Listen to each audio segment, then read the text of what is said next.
Hello everyone, welcome back to the medieval history series, जहां पर हम मुगल अंपायर के बारे में पढ़ाई कर रहे थे और हम लोग अकबर तक इसको कंप्लीट कर चुके थे। तो काफ़ी दिनों से ये सीरीज डिसकंटिन्यू चल रहा था, लेकिन अब मैं इसको फिर से यहाँ पर कंटिन्यू कर रहा हूँ और इसको हम फिनिश करेंगे, ताकि आप किसी भी पेपर का तैयारी कर रहे हो तो वहाँ पर जो है ना, इस पोर्शन को आप यहाँ से रिवाइज भी कर सको बार बार, क्योंकि ये वीडियोस काफ़ी छोटे होते हैं, हमारे 25 से 30 मिनट के वीडियोस होते हैं। यहाँ पर आपके सामने कोई भी 1 या फिर 1.5 घंटे का वीडियोस नहीं है, ठीक है ना। तो हम यहाँ पर कोशिश करेंगे कि समराइज वे में कम से कम टाइम में इसको यहाँ पर हम फिनिश कर सकें और सभी पॉइंट को भी यहाँ पर हम कवर कर दें। तो इसी के साथ हम यहाँ पर जो आज के लेक्चर में पढ़ने वाले हैं, सबसे पहले हम पढ़ेंगे जहांगीर के बारे में, क्योंकि अकबर का बेटा था ये। तो अकबर तक तो हम पढ़ चुके हैं, इसके बाद यहाँ पर हम जहांगीर के बारे में पढ़ेंगे और इसके बाद हम शाहजहां यानी कि इसके बेटे के बारे में, यानी कि जहांगीर के बेटे के बारे में और शाहजहां के बेटे औरंगजेब के बारे में यहाँ पर हम पढ़ेंगे। और इसी के साथ यहाँ पर 1707 तक यानी कि अर्ली मुगल हमारा कंप्लीट हो जाएगा और इसके बाद हम स्टार्ट करेंगे लेटर मुगल, यानी कि वो तो छोटा सा वीडियो होगा, एक ही वीडियो में उसको हम कंप्लीट करेंगे। Then again we will discuss some other topics, जैसे कि हम करेंगे कवर वहाँ पर मराठा अंपायर को। तो चलिए इसी के साथ हम शुरू करते हैं आज के इस वीडियो को। तो इस लेक्चर को स्टार्ट करने से पहले यहाँ पर हम एक बार फिर से मुगल अंपायर के टाइम लाइन को डिस्कस कर लेते हैं कि ये सबसे पहले 1530 में इस्टेब्लिश हुआ ये अंपायर दिल्ली में, और इसको इस्टेब्लिश करने वाले का नाम था बाबर, ठीक है। और इसने 1530 में इसको इस्टेब्लिश किया और ये चलेगा जाके आगे 1857 तक। और इसमें जो है ना, यहाँ पर अर्ली मुगल 1707 तक रहेगा और इसके बाद यहाँ पर इसको बोलेंगे हम लेटर मुगल। यहाँ पर जो है ना, इसका डिक्लाइन शुरू हो जाता है। तो हम लोग अभी यहाँ पर जो है ना 1605 यानी कि अकबर तक, और इसके बीच में एक और यहाँ पर रूलर है जिसका नाम है हुमायूं, यानी कि बाबर का बेटा हुमायूं और हुमायूं का बेटा यहाँ पर अकबर है। 1605 में ये मर जाएगा और इसके बाद जो है ना, यहाँ पर जहांगीर आएगा, ठीक है। और जहांगीर के बाद इसका जो अगला सक्सेसर होगा उसको हम यहाँ पर कवर करने का कोशिश करेंगे। तो अब हम लोग यहाँ पर सक्षम है समझने के लिए, और इस लेक्चर का पीडीएफ फाइल आपको इस टेलीग्राम ग्रुप पर मिल जाएगा, यहाँ से आप इसको डाउनलोड करके रिवाइज कर सकते हो। अब इसके बारे में जानने से पहले हम यहाँ पर अभी देखते हैं भारत में क्या स्टेटस है, यहाँ के नक्शे में कहाँ पर कौन सा अंपायर है। इस कलर को देखो यहाँ पर, ठीक है, यहाँ से लेके ये वाला, ये 1530 में मुगल अंपायर का स्थिति था, ठीक है। यहाँ पर जिस समय बाबर मर गया था उस समय तक यहाँ पर मुगल अंपायर था। इसके बाद यहाँ पर देखो ये जो एक्सपेंशन है इसका, ये अकबर ने किया था, ठीक है, जिसको हम ऑलरेडी पढ़ चुके हैं यहाँ तक। अब इसके बाद जो है ना, यहाँ पर देखो 1707 तक ये यहाँ तक फैल जाएगा नीचे तक, ये सब सारा का सारा। अब इसी के बारे में हम यहाँ पर पढ़ेंगे, ये सब कैसे यहाँ पर एक्सपेंशन होगा और इसको करने वाला कौन है। अगर हम यहाँ पर देखें ना, तो जनरली यहाँ पर ये सब एक्सपेंशन करेगा लास्ट में जाके क्या बोलते हैं उसका नाम था औरंगजेब, और इससे पहले यहाँ पर जो है इसी पर रूल करते हैं बाकी रूलर्स, है ना। तो चलिए हम चलते हैं अब अपने टारगेट पर। तो सबसे पहले हम पढ़ेंगे यहाँ पर जहांगीर के बारे में, क्योंकि जहांगीर जो है ना, ये अकबर का पुत्र था, ठीक है, अकबर का बेटा था ये, और इसके बारे में हम पढ़ने वाले हैं। इसका जो है ना बचपन का नाम था सलीम, इसका बचपन का नाम था सलीम। आपने अगर मुगले आजम मूवी देखे हो ना, तो वहाँ पर जो दिलीप कुमार साहब है, उसने यहाँ पर सलीम का कैरेक्टर यानी कि जहांगीर का कैरेक्टर निभाया है, और वहाँ पर पृथ्वीराज जो चौहान थे उसने अकबर का कैरेक्टर वहाँ पर प्ले किया था। तो यहाँ पर देख सकते हो सलीम इसके बचपन का नाम था, है ना, और ये अकबर के बेटे थे। और अकबर के मरने के बाद जस्ट 1605 में ये पावर में आ जाएगा, और 1605 से लेकर 27 तक यानी कि 25 साल तक ये रूल करने वाला है दिल्ली पर। इसने अपने समय में कई सारे कानून चलाए, ठीक है, जिनमें से जो सबसे इंपॉर्टेंट है वो है यहाँ पर देख सकते हो कि जस्टिस के लिए, है ना, ये जस्टिस के लिए काफ़ी स्ट्रिक्ट था। इसके समय में किसी को माफ़ी नहीं मिलता था किसी भी क्राइम के बाद। तो इसने जो है यहाँ पर देखो जंजीर अदाल, अभी जैसे मान लो अदालत, ठीक है ना, उसी तरह से यहाँ पर जंजीर ए अदालत इसने इस्टेब्लिश किया, जिसको बोलते थे उस समय चैन ऑफ जस्टिस, ठीक है। तो ये इसी ने इस्टेब्लिश किया था जहांगीर ने अपने टाइम पर। अब यहाँ पर जहांगीर के बारे में एक इंटरेस्टिंग फैक्ट जान लेते हैं कि अनारकली नाम की एक तवाइफ यानी कि नाचने वाली जो होती है ना, वो थी जो बहुत खूबसूरत थी, अपने टाइम पर काफ़ी खूबसूरत थी। तो उससे जो है ना जहांगीर को प्यार हो गया था, मोहब्बत हो गया था, जो अकबर को मंजूर नहीं था, क्योंकि यहाँ पर जहांगीर शहंशाह का बेटा है, यानी कि हिंदुस्तान का होने वाला अगला सुल्तान है, और यहाँ पर एक तवाइफ से उसका शादी नहीं होने दे सकता था। तो आगे जाके फिर 1611 ईस्वी में एक बहुत ही खूबसूरत लेडी जिसका नाम था मेहरुनिसा, यहाँ पर भी एक वीडियो थी, ठीक है ना, यहाँ पर देख सकते हो शेर अफगान की एक वीडियो थी जो पर्शियन नोवेल था। इतना खूबसूरत थी ये कि इसको फिर से दोबारा प्यार हो गया जहांगीर को, और इससे ये शादी करेगा, और बाद में जाके इसी को जो है ना टाइटल मिलेगा नूरजहां का। ठीक है, नूरजहां। और नूरजहां जो है ना, इसका काफ़ी पावर था अपने जो है ना यहाँ पर स्टेट अफेयर्स में। तो उम्मीद करते हैं कि ये वाला एंगल भी आपको यहाँ पर अच्छे से समझ में आ गया होगा। इस इमेज में देखो, यहाँ पर ये इमेज है मुगले आजम मूवी का, और यहाँ पर जो ये है ना, ये है पृथ्वीराज चौहान एक्टर, ठीक है, जिसने यहाँ पर अकबर का कैरेक्टर निभाया था। और यहाँ पर ये जो है ना सामने में दिलीप साहब, इसने यहाँ पर जहांगीर यानी कि सलीम, इसका यहाँ पर मूवी में नाम होता है, का कैरेक्टर यहाँ पर प्ले किया था। और आपने अगर जोधा अकबर मूवी देखा है ना, तो वहाँ पर जो ऋतिक रोशन जो कैरेक्टर प्ले करता है, समझो यही कैरेक्टर है, और यहाँ पर इसके बेटे हैं, और बाद में जाके यही जहांगीर हिंदुस्तान का शहंशाह बनता है। अब यहाँ पर देखो, बाद में जाके जो है ना नूरजहां को यहाँ पर पदशाह बेगम का भी यहाँ पर खिताब दिया गया। जहांगीर जो है ना, जहांगीर ने अपनी वाइफ के साथ यानी कि नूरजहां और अपने खुद के नाम पर कई सारे सिक्के यानी कि कॉइन्स भी मतलब पब्लिश किए यूज करने के लिए। तो यहाँ पर हमने जहांगीर के पर्सनल लाइफ के बारे में डिस्कशन कर लिया। अब देख लेते हैं यहाँ पर इसके टाइम पर कौन कौन से विदेशी लोग यहाँ पर विजिट किए थे। तो सबसे पहले 1608 में, यहाँ पर देख सकते हो 1605 में ये यहाँ पर सुल्तान बना यानी कि किंग बना। उसके बाद 3 साल यहाँ पर 1608 में कैप्टन विलियम हॉकिन, इसके बारे में सुने होंगे आप, ठीक है ना, जब हम ईस्ट इंडिया कंपनी के बारे में पढ़ते हैं तो वहाँ पर भी इसके बारे में चर्चा होती है। तो कैप्टन विलियम हॉकिन ये जो है ना, ये ईस्ट इंडिया कंपनी का रिप्रेजेंटेटिव था। ये यहाँ पर जहांगीर के कोर्ट में आया, लेकिन इसको यहाँ पर परमिशन नहीं मिला था कुछ भी, है ना, व्यापार करने का। इसके बाद यहाँ पर देख सकते हो 7 साल बाद यानी कि 1615 ईस्वी में सर थॉमस रो, अगला यहाँ पर अम्बेसडर था किंग जेम्स का, ठीक है। यहाँ पर जेम्स फर्स्ट जो है किंग, इसका यहाँ पर एक तरह से कह सकते हो दूताबा मतलब राजदूत, है ना, 1615 में आया। और इसको जो है ना सबसे पहले आने पर यहाँ पर कोई भी परमिशन नहीं मिला था। जब ये जहांगीर के कोर्ट में आएगा तो इसको परमिशन नहीं मिलेगा, लेकिन ये फिर बाद में जाके जो है ना कन्वेंस कर लेता है सुल्तान को कि हमें परमिशन चाहिए, हम बस यहाँ पर व्यापार करना चाहते हैं। बाद में जो भी ये लोग किए वो अलग बात है, लेकिन यहाँ पर ये जहांगीर को कन्वेंस करने में सफल हो जाता है कि हमको यहाँ पर व्यापार करना है। और यहाँ पर देख सकते हो कि इसको जो है ना परमिशन मिला सूरत में, ठीक है। सबसे पहले सूरत में यहाँ पर एक ट्रेडिंग पोस्ट का, ये कारखाना नहीं है, ये एक तरह का ट्रेडिंग पोस्ट होता है, एक तरह का ये मान लो घेर के रखा हुआ, यहाँ पर जो भी सामान होगा खरीद के रखेगा और बाद में जाके शिप के जरिए लोड करके इसको यूके या फिर यूरोप में कहीं भी लेके जाके इसका व्यापार करना इसका मकसद था, ठीक है। इसी को बोलते थे उस समय ट्रेडिंग पोस्ट, जो सबसे पहले सूरत में बनाया गया। जब हम ईस्ट इंडिया कंपनी के बारे में पढ़ेंगे ना, तो वहां पर हम इन सभी चीज के बारे में अच्छे से डिस्कशन करेंगे।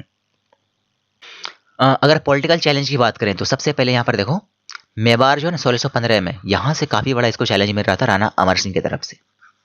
और ये मेवाड़ आपको पता हो ये कहाँ पर मौजूद है, ये राजस्थान में मिलेगा आपको। यहाँ पर देख सकते हो ये जो है ना मेवाड़ का टेरिटरी था उस समय, तो यहीं पर रूल कर रहा था। यहाँ पर देख रहे हो चित्तौड़गढ़ का किला है, ये राजधानी था उस समय पूरे मेवाड़ का, और यहीं का था राणा प्रताप सिंह, आगे जाके आने वाला है, सॉरी वो आ चुका है। अब यहाँ पर देखो जहांगीर जो है ना, Jahangir captured strong Kangra fort 1620 में। इसने मतलब एक फोर्ट था काफी मजबूत था अहमदनगर का, ठीक है। अहमदनगर आपको पता होगा कि बहमनी से टूटकर बना था, और इसको जो है ना जहांगीर ने एनेक्स किया, और कई सारे टेरिटरी को भी इसने शामिल किया अपने राज्य में। और इसके बाद जो है ना सबसे बड़ा यहाँ पर देख सकते हो ये इन्फॉर्मेशन, ये काफी आपके काम आने वाला है कि यहाँ पर जो इसके समय काफी सारे जो है ना रिवोल्ट हुए, उनमें से कुछ इंपॉर्टेंट यहाँ पर देख सकते हो। यहाँ पर इसका खुसरो जो सन था ना बेटा, इसका खुसरो, इसने भी यहाँ पर किया था। और ये जो है ना 5th सिख गुरु, यहाँ पर गुरु अर्जुन देव, ये भी जहांगीर के खिलाफ यहाँ पर रिवोल्ट किए थे इसके साथ में। तो यहाँ पर 1605 ईस्वी में, यानी कि जिस समय बने थे ना ये सुल्तान, उसी समय। क्योंकि देखो जब यहाँ पर अकबर का डेथ हुआ 1605 में, तो इस समय जो है ना यहाँ पर पॉलिटिकल इनस्टेबिलिटी था, क्योंकि वहाँ पर अभी सुल्तान मरे हैं, नया बनने वाले हैं, तो वहाँ पर आप सत्ता पलट कर सकते हो। लेकिन अगर वो पूरा पावर को पकड़ लेगा ना अपने हाथ में और अपना सत्ता मजबूत कर लेगा, तो उसके बाद यहाँ पर सत्ता पलट करना काफ़ी मुश्किल हो जाता है। इसीलिए कभी भी देखते होंगे आप, तो जहाँ पर राजा चेंज हो रहा है वहीं पर रिवोल्ट वगैरह भी ज़्यादा होते हैं। तो यहाँ पर देख सकते हो 1605 में। और इसी के बाद अर्जुन देव को 1605 के बाद अगले साल 1606 में यहाँ पर इसको फांसी का सजा मिल जाता है, क्योंकि ये इसके बेटे को सपोर्ट कर रहा था। अब यहाँ पर देखो इसके लास्ट पीरियड में, during his last period, Khurram यानी कि शाहजहां सन ऑफ जहांगीर, और यहाँ पर एक और इसका मिलिट्री जनरल था जिसका नाम था महावत खान, ठीक है। दोनों ने मिलकर यहाँ पर फिर से रिवोल्ट किया।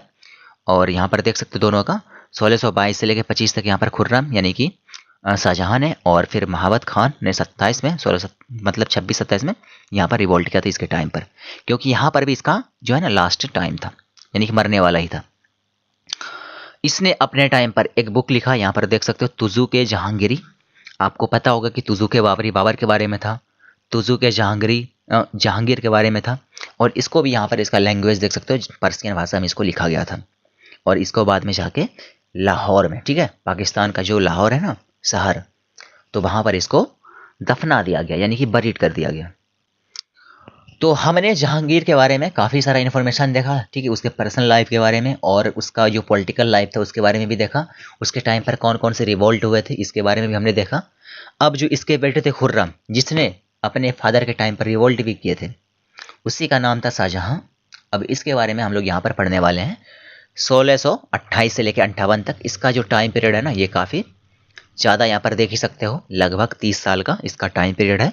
और इसकी माँ का नाम देख सकते हो, मदर्स नेम जगत गोसाई यानी कि जोधाबाई। ये जोधाबाई वो नहीं है अकबर वाली, ठीक है ना, यहाँ पर देख सकते हो डॉटर ऑफ राजा जगत सिंह, वो भारमल की बेटी थी, यहाँ पर जगत सिंह का। अब यहाँ पर देखो Shahjahan ascended the throne in 1628 after his father death, यानी कि जब जहांगीर मर गया था उसके बाद शाहजहां को गद्दी मिल गया और ये रूल करना शुरू कर देता है। तो इसके टाइम पर काफ़ी इंटरेस्टिंग चीज़ है, ठीक है ना, भारत में कई सारी चीज़ें बनाई गई, सबके बारे में हम डिस्कशन करने वाले हैं आज के इस लेक्चर में। तो ये जो है ना बेसिकली यहाँ पर फेमस जो है ना, सबसे जो फेमस है ये दक्कन और फॉरेन पॉलिसी के लिए। दक्कन आप सभी को पता होगा, नीचे वाला जो, यानी कि ये जो वो आपका पेनिनसुला वाला हिस्सा है ना, ये वाला हिस्सा, इस यहाँ पर कौन कौन से पॉलिसी रखने वाला था, इसके लिए काफ़ी फेमस था। अब इसके टाइम पे देखो कई सारे यहाँ पर रिवोल्ट हुए है ना, इसके टाइम पर भी। तो यहाँ पर देखो बुंदेलखंड में रिवोल्ट हुए, यहाँ पर जुझार सिंह ने किया, ठीक है, 1628 से 35 के बीच में कई सारे रिवोल्ट किए। दक्कन में भी कई सारे रिवोल्ट हुए। खाने जहां लोधी, ये एक गवर्नर था दक्कन में, मुगल का ही गवर्नर था, इसने भी यहाँ पर 29-31 के बीच में यहाँ पर रिवोल्ट किए कई सारे। शाहजहां के 3 साल के पावर में आने के बाद ही इसकी वाइफ जो है बहुत प्यार करता था ये अपने वाइफ से, ठीक है, मुमताज महल जिसका नाम था। इसका ओरिजिनल नेम था यहाँ पर अर्जुमंद बानो बेगम। ये 1631 ईस्वी में ये मर जाती है। देख यहाँ पर सकते हो कि 28 में ये पावर में आया और 31 में ये मर जाती है, ठीक है। और इसी के याद में यहाँ पर इसने ताजमहल बनवाया था, आप सभी को पता होगा, ठीक है। 32 से 53 के बीच में इसको बनवाया, काफ़ी बढ़िया से इसको बनवाया, काफ़ी जो है ना ये एक मार्वल है, ठीक है, एक अजूबा है, ये इतना खूबसूरत है ये। तो इसको इसने यहाँ पर बनवाया। इसके बाद 1631-32 में शाहजहां ने पुर्तगाली यानी कि पोर्चुगीज़ को यहाँ पर डिफीट किया। और इसने जो है ना यहाँ पर देखो जहांगीर का जो अंपायर जो भी था, इसमें इसने यहाँ पर निजाम शाही, यहाँ पर देख सकते हो निजाम शाही डायनेस्टी ऑफ अहमदनगर, इसको इसने मुगल कंट्रोल में ला लिया 1633 ईस्वी में शाहजहां ने, है ना, यानी कि थोड़ा सा टेरिटरी को एक्सपेंड कर दिया जो भी बना कर गया था जहांगीर ने। इसके बाद यहाँ पर देख लो दक्कन में, है ना, दक्कन वाले क्षेत्र में यहाँ पर सुल्तान ऑफ बीजापुर और गोलकोंडा दोनों ने सुजर्निटी एक्सेप्ट किया 1636 में शाहजहां के अंदर में, और वो भी मुगल को ही मानने लगे कि यही है भारत का शहंशाह मुगल एम्पायर को, और हम इसके अंदर में काम करने वाले।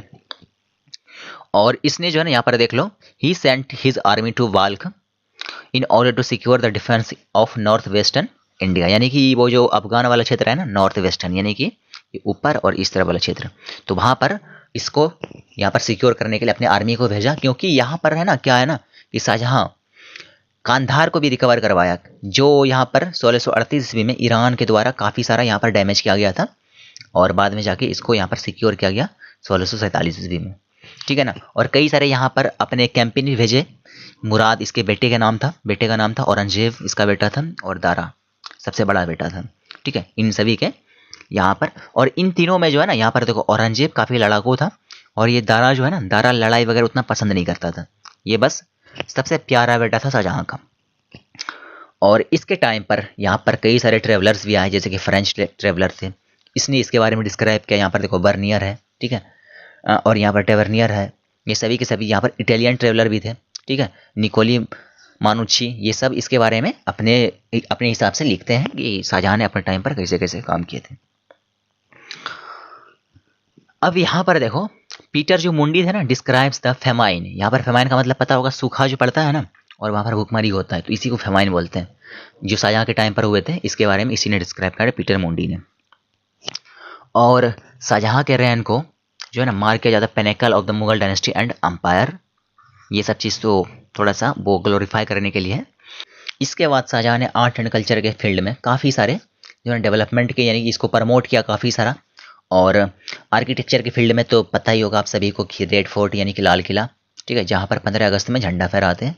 जामा मस्जिद जो पुरानी दिल्ली में, ये सभी के सभी जगह पुरानी दिल्ली में मौजूद है। ताजमहल जो आगरा में मुमताज महल के नाम पर याद में बनवाया, ठीक है, ये सभी के सभी इसके मैग्निफिसेंट जो है स्ट्रक्चर्स जो इसने बनवाए उसमें से ये 3 हैं, ठीक है। अब तीनों को आप देख लो यहाँ पर, ये है रेड फोर्ट, ठीक है, ये भी मिलेगा आपको पुरानी दिल्ली में, यहाँ पर लोग घूमने जाते हैं, अभी भी काफ़ी फेमस है। इसके बाद ये है आगरा में ताजमहल। और ऐसे ये सभी चीज़ बताने लायक तो है नहीं, बस मैं यहाँ पर आपको दिखा देना चाहता हूँ, एक बार रिकॉल करवा रहा हूँ कि ये है ताजमहल, ठीक है, और ताकि आपको याद रखने में भी आसानी हो। और ये है जामा मस्जिद, और ये जामा मस्जिद और ये सबसे पहले जो था ना ये रेड फोर्ट, दोनों एक दूसरे के करीब है काफ़ी, ठीक है। तो अब चलते हैं हम अगले टॉपिक पर। अब देख लेते हैं इसके अंत के बारे में, काफ़ी दर्दनाक इसका अंत था, तो इसके बारे में भी जान लेते हैं। इसके जो बेटे थे वो आपस में लास्ट में लड़ पड़े थे, क्योंकि इसका हेल्थ खराब हो चुका था और ये अब सत्ता संभाल नहीं पा रहे थे। तो इसके बेटे यहाँ पर राजा बनने के लिए आपस में लड़ पड़े, यानी कि सिविल वॉर टाइप का यहाँ पर हो चुका था।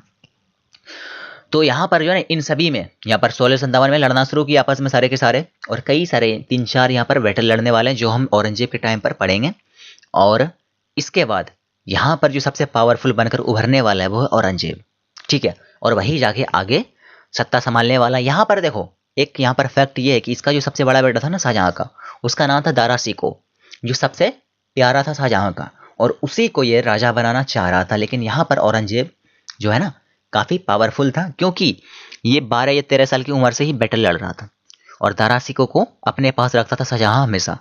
तो यानी कि ये तो मजबूत हो गया था अंदर से औरंगजेब, तो इसीलिए ये बाद में जाके दारा शिकोह को हराएगा और सत्ता अपने हाथ में लेने के बाद फिर अपना खुद से ये राजा बन जाएंगे, और बाद में जाके शाहजहाँ को ही जेल में डाल दे देंगे और ये जेल में ही मरते हैं। उसके बारे में हम यहाँ पर देख लेते हैं। यहाँ पर देख ही सकते हो कि शाहजहाँ को जो है ना ये जेल में डाल देगा आगरा में, और जो आगरा का जो ताजमहल है ना उसके सामने में ही एक जेल था, आगरा फोर्ट था, वहीं पर इसको जो है ना यहाँ पर 1666 में डालता है, और ये वहीं पर जो है ना ताजमहल में ही इसको फिर बाद में मुमताज महल के बगल में दफना दिया जाता है। तो यानी कि यहाँ पर जो भी वॉर ऑफ सक्सेशन चले थे, कह सकते हो कि राजा बनने के लिए, उसके बारे में देख लेते हैं कौन कौन से वॉर थे यहाँ पर। सबसे पहले यहाँ पर 1658 में सबसे पहला जो वॉर था ना, यहाँ पर देख सकते हो बहादुरपुर का वॉर, ये बनारस के करीब ये लड़ा गया था, और यहाँ पर दारा और शाह शुजा के बीच में ये लड़ाई लड़ा गया था, ठीक है, सबसे पहला यहाँ पर बैटल। उसके बाद यहाँ पर देखो धारमत के बैटल ऑफ धारमत यहाँ पर इसका नाम है, और ये उज्जैन के पास ये लड़ा गया था 58 में, यानी कि इसी साल यहाँ पर देख सकते हो 4 बैटल यहाँ पर लड़े गए थे, ठीक है। और ये था दारा शिकोह और औरंगजेब और मुराद यहाँ पर एक साथ में थे, ठीक है। यहाँ पर औरंगजेब और मुराद एक साथ में लड़ रहे थे, दोनों भाई थे, और एक तरफ था दारा शिकोह। इसके बाद यहाँ पर देखो सामूगढ़ का युद्ध चला था 58 में ही, दारा शिकोह और यहाँ पर औरंगजेब मुराद साथ में लड़े थे। तो यहाँ पर भी औरंगजेब ही जीतने वाला है, यानी कि हर बैटल में यहाँ पर औरंगजेब, क्योंकि दिल्ली का जो पावर था ना वो था दारा शिकोह के पास, और ये लोग जो है ना अलग अलग जगह पर थे, कोई थे बंगाल की तरफ में, कोई थे दक्कन के क्षेत्र में, लेकिन यहाँ पर दिल्ली में जो राज था ना वो था दारा शिकोह का, क्योंकि ये शाहजहाँ के पास ही रहता था, शाहजहाँ बीमार था और यहाँ पर दारा शिकोह के पास सारा पावर था। लेकिन ये लड़ने में उतना जो है ना स्किलफुल नहीं था, उतना मिलिट्री को लीड नहीं कर पा रहा था जिस तरह से औरंगजेब लोग करते थे। और यहाँ पर देखो खजुआ इलाहाबाद के करीब में ये बैटल हुआ था, इसमें औरंगजेब और यहाँ पर शाह शुजा के बीच में लड़ाई लड़ा गया था, और यहाँ पर भी औरंगजेब जीतने वाला है। और लास्ट जो फाइनल बैटल है ना, यहाँ पर देखो वॉर ऑफ देवराय, जो अजमेर के पास ये लड़ा गया था 59 में, और यहाँ पर औरंगजेब और दारा के बीच में लड़ा गया था, और यहाँ पर दारा को मार देगा। यानी कि इसको मारा ही नहीं, सिर्फ इसको मारने के बाद इसका भाई है, ठीक है ना, औरंगजेब का ये भाई है, और इसका गला काट के, ठीक है, सबसे पहले तो इसको मतलब भंगा फूटा कपड़ा पहना के पूरे जो है ना दिल्ली के स्ट्रीट पर इसको घुमाया गया। उसके बाद इसका गला काट कर एक प्लेट में रखकर शाहजहाँ के पास जेल में जो है ना, क्योंकि ये शाहजहाँ का काफ़ी प्यारा बेटा था, उसके सामने इसको रख दिया गया था। इतना क्रूर था इस मामले में यहाँ पर औरंगजेब, यानी कि अपने भाई का सर अपने बाप को पेश किया गया था। तो यहाँ पर फिर सदमे में चला गया था यहाँ पर, क्योंकि ऑलरेडी वो सदमे में था शाहजहाँ। और इसको देखने के बाद और इसके बाद औरंगजेब यहाँ पर राजा बनेगा, और आगे जाके आपको पता ही है क्या क्या होता है, उसके बारे में अभी हम जान लेंगे। तो अब हम लोग पढ़ने वाले हैं औरंगजेब के बारे में। 1658 से लेके 1707 तक इसका जो टाइम पीरियड था, ये काफ़ी लंबे समय तक रूल करने वाला है ना। यहाँ पर देखो, सबसे जो लंबे समय तक रूल करेगा वो औरंगजेब ही है। इसके बाद अकबर का नंबर आएगा। तो सबसे लंबा टाइम तक रूल करने वाला मुगल एम्परर यहाँ पर औरंगजेब ही है। तो ये चीज़ आप ध्यान में रखना। तो यहाँ पर देख ही सकते हो कि दारा को हराने के बाद औरंगजेब 58 में ही गद्दी पर बैठ गया था, लेकिन बाद में फिर यहाँ पर सामूगढ़, देवराय ये सब लड़ा गया था। तो लास्ट में देवराय में जो है ना ख़त्म कर दिया पूरे रिवोल्ट को और इस्टेब्लिश कर दिया अपना सत्ता यहाँ पर औरंगजेब ने। जैसे ये यहाँ पर औरंगजेब क्राउंड किया जाता है दिल्ली में, इसने एक टाइटल लेगा आलमगीर का, है ना। यहाँ पर औरंगजेब आलमगीर इसको कहा जाता था। उसके बाद औरंगजेब ने लगभग 50 ईयर के लिए रूल किया दिल्ली पर, यानी कि मुगल अम्पायर पर। और इसके टाइम पर मुगल अम्पायर अपने जो है ना मैक्सिमम एक्सटेंट पर चला गया था, यानी कि इसका टेरिटरी सबसे ज़्यादा फैला हुआ था औरंगजेब के टाइम पर ही। और ये जाके 1707 में ये मर जाएगा अहमदनगर में।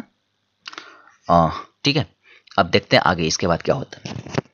इसका जो स्टार्टिंग का 23 ईयर था ना इसके रूल का, इस समय तक ये जो है ना ये जो नॉर्थ इंडिया में फोकस कर रहे थे अपने सत्ता को इस्टेब्लिश करने के लिए, यानी कि और अच्छे से पकड़ बनाने के लिए। और इसी टाइम पर नीचे जो साउथ इंडिया था ना, यानी कि ये नीचे वाला हिस्सा, और यहाँ पर महाराष्ट्र आपको पड़ता है, तो यहाँ पर शिवाजी अपना अंपायर यानी कि मराठा अंपायर का बीज बो रहे थे। ठीक है, और बाद में जाके यही फैलेगा और जाके आहिस्ते आहिस्ते मुगल अंपायर घटते चला जाएगा। इसके बाद यहाँ पर हम फोकस करेंगे सिक्स के गुरुज और औरंगजेब के बीच में क्या चल रहे थे उसके बारे में। तो यहाँ पर देख ही सकते हो कि औरंगजेब ने सबसे पहले कैप्चर किया यहाँ पर गुरु तेग बहादुर को, क्योंकि ये लोग एक्सेप्ट नहीं कर रहे थे यहाँ पर औरंगजेब और मुगल अंपायर को। ठीक है, तो 9th गुरु ऑफ सिक्स, जिसको यहाँ पर 1675 में एग्जीक्यूट कर दिया गया था। और इसके बाद इसके जो बेटे थे ना, यहाँ पर इसका नाम था गुरु गोविंद सिंह, और ये यहाँ पर सिखों के लास्ट भी गुरु हैं। तो ये काफ़ी इंपॉर्टेंट हो जाता है कि सबसे लास्ट गुरु जो थे वो थे गुरु गोविंद सिंह, जो तेग बहादुर के बेटे थे। और इसने जो है ना यहाँ पर अपने फादर के रेवेंज के लिए, यानी कि जब इसके फादर को यहाँ पर एग्जीक्यूट किया गया था, इसी का बदला लेने के लिए यहाँ पर इसने एक जो है ना अपने फॉलोअर्स को एक वॉरियर के रूप में यहाँ पर जमा करना शुरू किया, और इसको यहाँ पर खालसा नाम दिया गया। और इसको किस लिए? Avenge the killing of his father, यानी कि अपने पिता के बदले के लिए इसने यहाँ पर खालसा का जो है ना गठन किया। इसके बाद गुरु गोविंद सिंह को भी मार दिया गया यहाँ पर 1708 ईस्वी में। और इसके बाद देखो, ये तो लास्ट गुरु थे, इसके बाद जो है ना इसके फॉलोअर थे एक यहाँ पर बनदास बहादुर सिंह। तो इसके बारे में आप सुने होंगे, क्योंकि यहाँ पर ये गुरु नहीं थे, ठीक है ना, तो लेकिन ये काफ़ी इसके ट्रस्टेड थे यहाँ पर बंदा बहादुर सिंह। तो इसने जो है ना यहाँ पर गुरु गोविंद सिंह की विरासत को यहाँ पर कैरी ऑन किया और कंटिन्यू रखा वॉर अगेंस्ट मुगल्स। बंदा सिंह बहादुर ने मुगल्स के कई सारे जो है सैनिक को यहाँ पर गोरिल्ला वॉरफेयर में मारा, क्योंकि यहाँ पर ये सामने से हमला कर नहीं सकता था। ऑब्वियस सी बात है कि मुगल का जो यहाँ पर सैनिक था वो काफ़ी ज़्यादा थे एज कम्पेयर टू बंदा सिंह बहादुर, तो इसलिए यहाँ पर सामने से तो लड़ाई कर नहीं सकते थे। तो जो भी परफेक्ट इसको स्ट्रेटजी लगता था, और ये कंटिन्यू रखा मुगल के खिलाफ अपना वॉर को। इसके बाद यहाँ पर देखो बंदा सिंह बहादुर के बारे में कुछ इंटरेस्टिंग फैक्ट जो आपसे पूछा जा सकता है। तो इसका जो ओरिजिनल नाम था ना, यहाँ पर देखो बंदा बहादुर बाज, यहाँ पर देखो लक्ष्मण देव इसका ओरिजिनल नाम था। After becoming saint he was named Madhodas. ठीक है, और फाइनली इसको यहाँ पर बंदा बहादुर बाय गुरु गोविंद सिंह नाम रखा गया था। तो यानी कि स्टार्टिंग में इसका नाम क्या था? लक्ष्मण देव, और बाद में इसका नाम रखा गया मधोदास, और इसके बाद इसको यहाँ पर गुरु गोविंद सिंह ने बंदा बहादुर का यहाँ पर नाम दिया। तो यानी कि यहाँ पर आपको बेसिक आइडिया चल गया सिख एंगल का औरंगजेब के टाइम पर कि क्या चल रहा था वहाँ पर पंजाब वाले क्षेत्र में।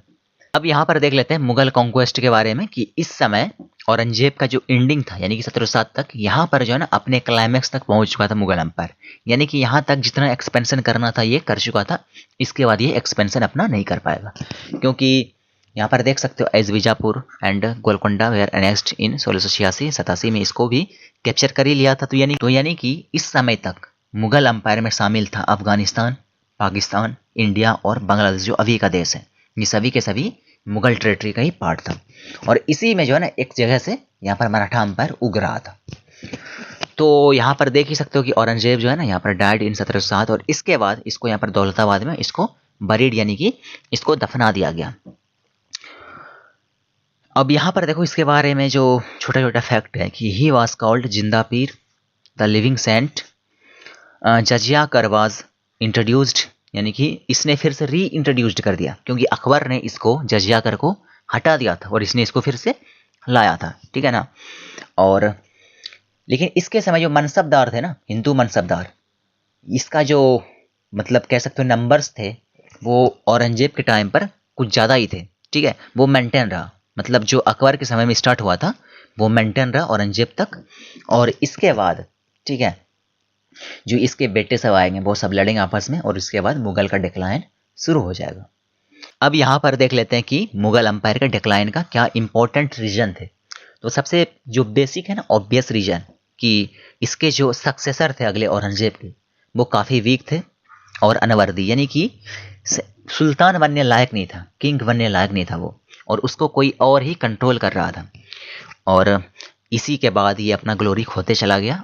अब यहाँ पर नीचे देख लेते हैं कुछ जो इंपॉर्टेंट काउज है ना डिक्लाइन के, इसके बारे में यहाँ पर लिखा हुआ है, तो इसको भी फोकस कर लेते हैं कि औरंगजेब का जो पॉलिसी था ना राजपूत के लिए दक्कन में, और रिलीजियस पॉलिसीज, ये सभी कारण थे कि इंडिया के अंदर में ही काफ़ी सारे इसके खिलाफ चले गए। इसके बाद इसके सक्सेसर काफ़ी कमज़ोर थे, इसके बारे में ऊपर में डिस्कस कर ली है, ठीक है। और इसके जनरल्स थे वो सब भी महत्वाकांक्षी थे, यानी कि खुद पावर में आना चाहते थे। इसके बाद ऑब्वियस सी बात है वॉर ऑफ सक्सेशन, ये सबसे खतरनाक होता है किसी भी साम्राज्य के लिए, तो ये भी एक कारण था। इसके बाद जो नोवेल्स थे ये भी काफ़ी सारे मतलब उसमें क्या बोलते हैं टुकड़ियों में बट गए, यानी कि कोई कुछ और चाह रहा था, कोई कुछ और चाह रहा था, इस तरह से। फिर यहाँ पर जागीरदारी, इसमें भी क्राइसिस आ गया, तो ये भी एक रीजन था। फिर नीचे में मराठा का जो ग्रो हो रहा था, ग्रोथ ऑफ मराठा, ये भी काफ़ी जो है ना एक बड़ा रीजन था मुगल के लिए, मतलब डिक्लाइन के लिए। और इसके बाद रीजनल पावर्स जैसे बंगाल, हैदराबाद, अवध, ये सब अलग हो गए थे। और इसके बाद जो सबसे बड़ा चोट पड़ा 1739 में, यहाँ पर नादिर शाह, ठीक है, नादिर शाह का इन्वेजन, इसके बाद अब्दाली आया इसके बाद ही, और बाद में जाके ब्रिटिश आके सब खत्म कर देगा मुगल अंपायर को। तो ये सब रीजन थे इसके डिक्लाइन के। तो यानी कि 1707 तक तो ये स्टेबल था, और इसके बाद इसका डिक्लाइन शुरू हुआ तो 1857 तक ये चलेगा और ये खत्म हो जाएगा, ठीक है। तो यही था बेसिकली मुगल अंपायर का डिक्लाइन का कारण। सबसे पहले हमने पढ़ा मुगल अंपायर में बाबर के बारे में, ठीक है। उसके बाद हुमायूं के बारे में पढ़ा हमने, फिर अकबर, यानी कि सब एक दूसरे के बेटे हैं, यानी कि ऊपर वाले के नीचे वाले बेटे हैं, यानी कि इसका बेटा ये हुमायूं का बेटा अकबर है, ठीक है। इसका बेटा यहाँ पर जहांगीर है, इसका बेटा यहाँ पर जहांगीर का बेटा शाहजहां, और इसका बेटा यहाँ पर औरंगजेब आलमगीर, ठीक है।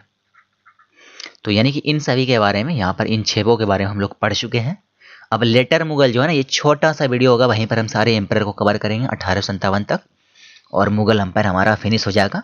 फिर मराठा अंपायर पढ़ेंगे, और बाद में जाके हम फिर मॉडर्न या फिर किसी और एंसेंट किसी हिस्ट्री को शुरू करेंगे, ठीक है, आप लोग के डिमांड पर। तो हम आज के इस लेक्चर को यहीं पर फिनिश करते हैं। थैंक यू सो मच, मिलते हैं फिर अगले वीडियो में।